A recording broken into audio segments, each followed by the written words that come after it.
our culture, at least in my family, is that we care for folks at home.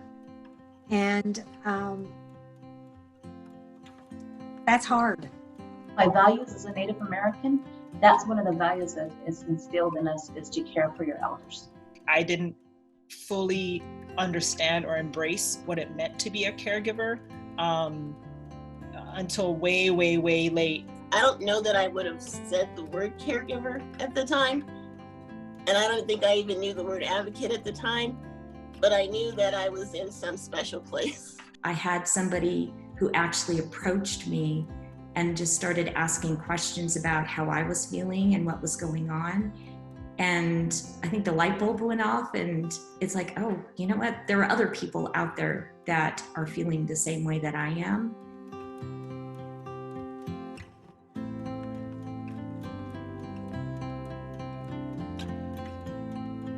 Kimmy came home from the hospital, and for them, it's, oh, it's done. Well, not really. It actually just began for us, right? Josh needs 24-hour hands-on care. You can't just sleep, think you're gonna sleep. He needs suctioning constantly. He's on 24-hour feedings. He needs to be turned. He's on an oximeter 24 hours. I mean, it's not like you can just say it's time to go to bed. It's not like that at all. That's the big challenge for me is, as the caregiver, is I've got someone who's got some very, very serious cancer, who I believe requires 24-hour care. The services and supports that I was trying to desperately to put in place for her, as soon as I would get a level of service in place for her, she would, her needs would exceed that level of service. So it felt a bit like being on a hamster wheel.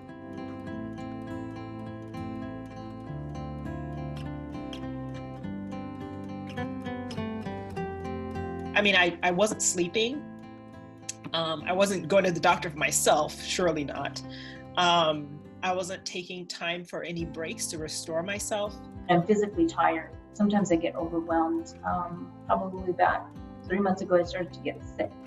I had my first anxiety attack, so that was new for me, and that was something I've never experienced before. We never took a vacation for the 25 years because we never thought it was going to be 25 years, right?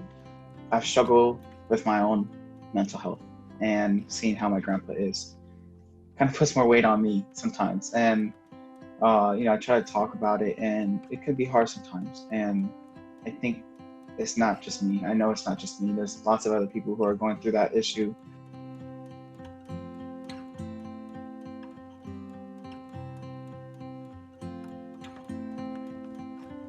A lot of us are compromising both our earnings and our retirement. I am still paying off month by month those medical loans that I took out for her, which I did so gladly.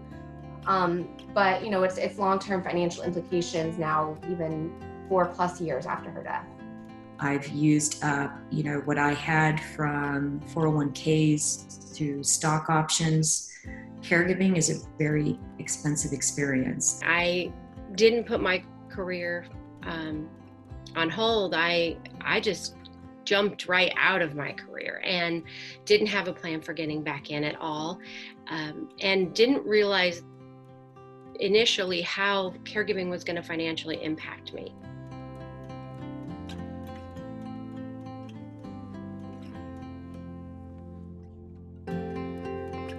There's more to us than the one story. We don't want to end up at that destination where people say, well, I don't know anything about, I was never taught anything about caregiving, so you know what, someone else has to do it. You're going to get sick. Your family members are going to get sick. Your kids might get sick. That is a given. So given that that's going to happen, why do we not have a solution for how to help people